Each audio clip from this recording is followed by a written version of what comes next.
Welcome back to Cold Climate, and this time instead of just plotting one CSV file from the manual observatory, this time we're going to plot all the active data sites from the Scripps CO2 data. So let's go and get the data. So this time on Cold Climate, we're going to take all the Scripps CO2 data from the 10 different active stations.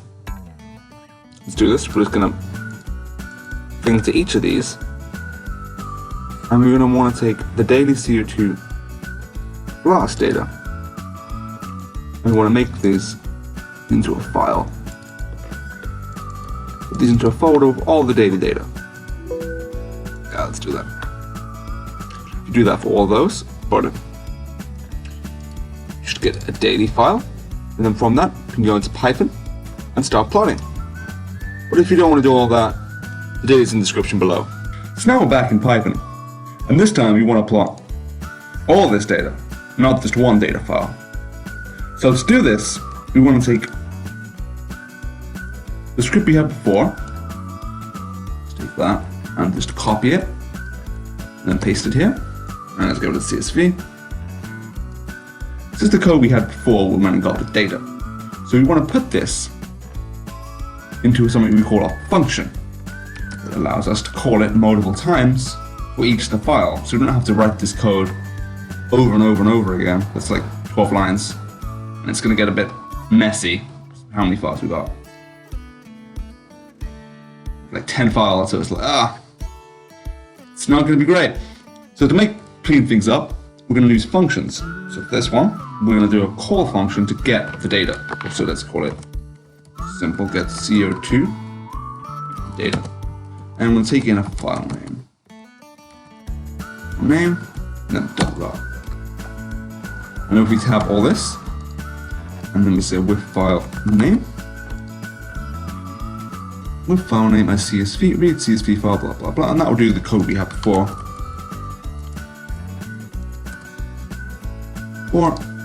And then let's get pandas, put in the panda, nice, and then after this we want to return the data. So let's just return data. Run that. Nothing happens because it doesn't do anything. We haven't called it yet. Did you spot the issue there? Why didn't it work? Why did it equals nothing? It's going to be in. I missed there. The I plus 1 was not in the loop, so we're never added on anything. So now if you run it, runs, then it goes list index out of range. Oh, fuck jets. But it's also worth taking a look inside the data, see if anything has changed, because before we had weekly files, now it's daily. Let's take a look in one of the files. It's the same sort of stuff I had before, it's citations. Well, now we've got more stuff. And you see here it starts on line 70, and we have more rows with the dates in the first one, each day. And it's not totally daily, but it'll do. So the day is the first one, and the CO2 is on the 7th row. So that'd be 6, right? So we need to change that here. 6. Let's pop it up again. Starts in 70. So that'd be start. So that'd be greater than row 69. So it'd be greater than 68. Pop the data. So that should work for this file. So now we want to go through and get all of the files. So for that, we're going to use glob. This is a package that allows us to read everything in here with a for loop. Like we do with the reader, we go to each row. This will go for each of the files. And we do this saying file in glob.glob. And it's in a folder called daily dot dot CSV. So what that's going to do is going to go through and read all the files in daily with a CSV at the end. So let's say just print file. Nice. What comes up there? Oh, pretty Nike. So now we want to go copy this, look at the CO2 data, and file, say, date. So that, let's say, put another if statement, if I equals, so double equals, if you want to do an if statement, equals, say 69. Print row. Let's check what happens. We're like, oh, something goes wrong. And we can see one of these files is a bit wrong. So it goes for all of them, but it gets CO2 spar.csv, and we have an error.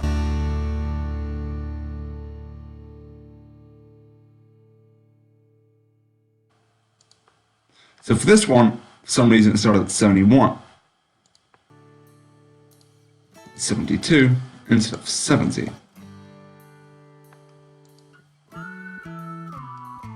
As I have additional information here about some CO2 concentrations measured in a calibrated scale. So like, ah, oh, great.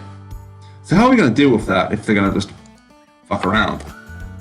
So one way, instead of doing this for if I equals greater than 68, is we can use an equals. We can see the 69 equals that.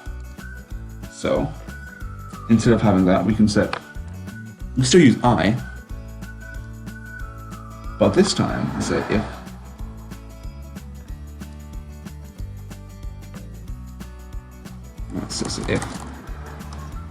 let's call it, the first bit was date, so date slash in row, and let's make it, so this would be an array, right? So let's make it a string.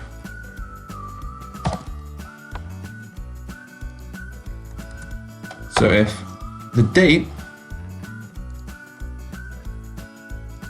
this bit, first bit here is in the row, then set I equals go. And we say if I equals go append. And then get rid of I because I equals 1.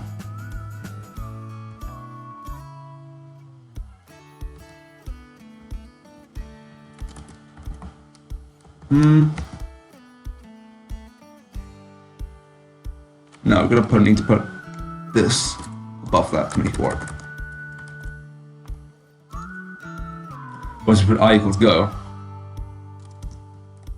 it's gonna get the go, and we're gonna try to append the dates, and that's not the data we want. We don't want the column data. So if you run this now, it's okay ever. The last one, it's still.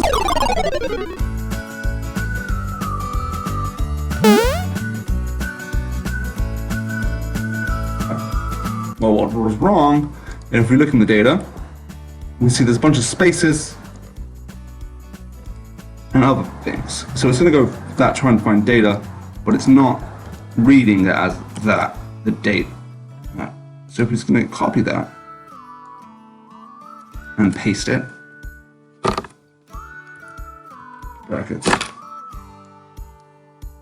Oh, that's just messy. Let's just do that again. Let's say, do brackets already. And paste it in between.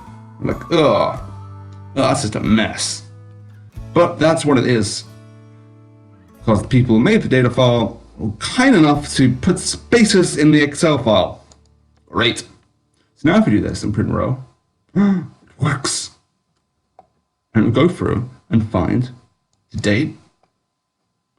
So when it goes for the row and hits this, it's going to start, hit I as go, and start logging. So we're good, right?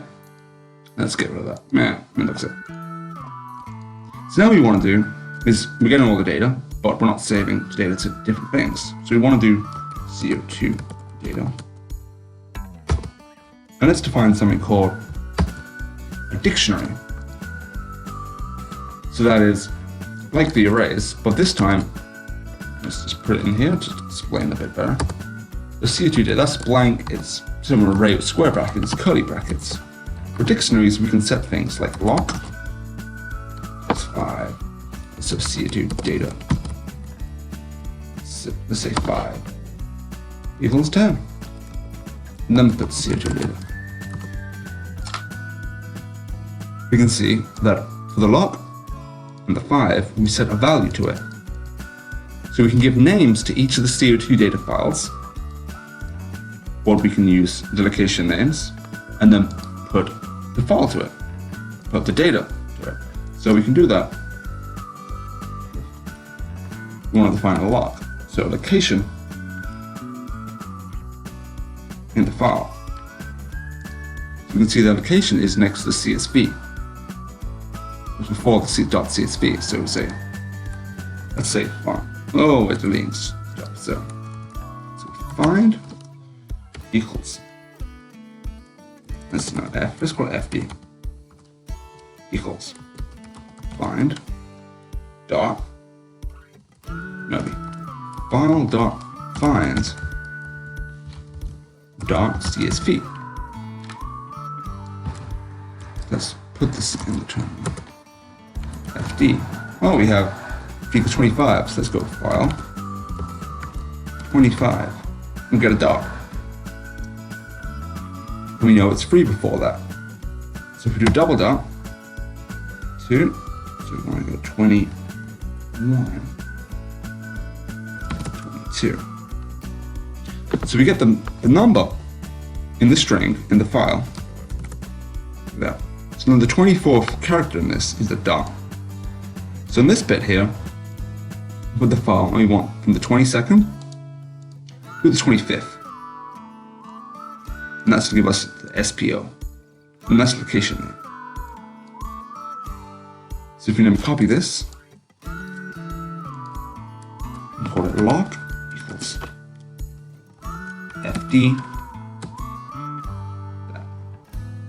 Now if you go CO2 data, square brackets, lock equals data, and then play, we get this CO2 data. Data come. I'll chaw, come. Ah, it's nasty. But that has each of the CO2 data files. So you got the indexes, you got the CO2 data. Nice. Each of the names. So now we can actually plot this data like it. So we have the data, we have it in the dictionary. So now we want to go again and then loop through each of the data files in this, and then plot it like we did before. So let's define big axis equals plot dot sub plots 1 to 1 big size 9 by 9. Let's go 9 by 9 today. And now we want to loop through each of these data files. So we did it before, we hit it for file in glob or for reading in field. But this is a dictionary, so it's a bit different. So you have to loop through the location and the data. So there's two things that can loop through. So for that, we're going to do something else. So we do 4.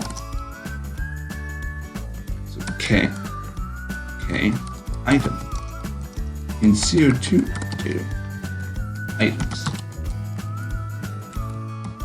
dot print. Let's see, okay, see what happens. So he's gone through that, and each of these in the dictionary set as item. So the alt data frame is one set. So with items, it's going to get the item, which is the data. Let's just call it. Let's call that data. Okay, that.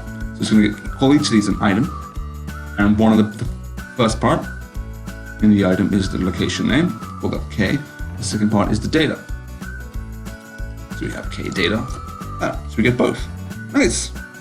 So now, if we go axis dot plot data label equals K legend.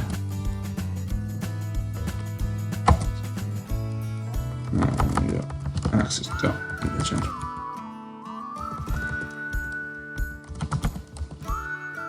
Yeah. We're like, nice. We just plot all the data on the same figure. But we can see it's still a little bit messy, so let's do things we did last time. Just make it a little bit nicer. Let's go back to the old code we had. So we had CO2 axis grid, CO2 data. Let's copy that. Paste that there. And take the last one, so that'd be the data. Now we can also see one of the files. He has some massive spike there. It's probably some error in the data logging. So we don't want to see that, because that's, if you run this, you still see that. It's hard to see the actual data. So let's set a limit for the y-axis. So set y limit. Say from about 340, and it goes to about, let's say, 460. Now run that. Ooh, it's still cutting stuff, so let's go 300. Nice, and let's change the figure up a bit.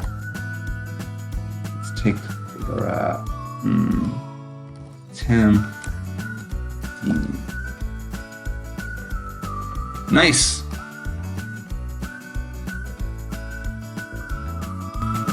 So in this episode of Cold Climate, we learned how to make a function and then use glob to loop through filed CSV files and get the data using that function, and then create a dictionary for that data, and then plot that dictionary, and now we're getting this Pacific Ocean Keeling curve data. But now we're going to end with a question: is what is the main difference between these sites? And are some of them more similar than others? That's for you to go home, do some research, plot some more data and find out. And then we'll see you next time on Cold Climate.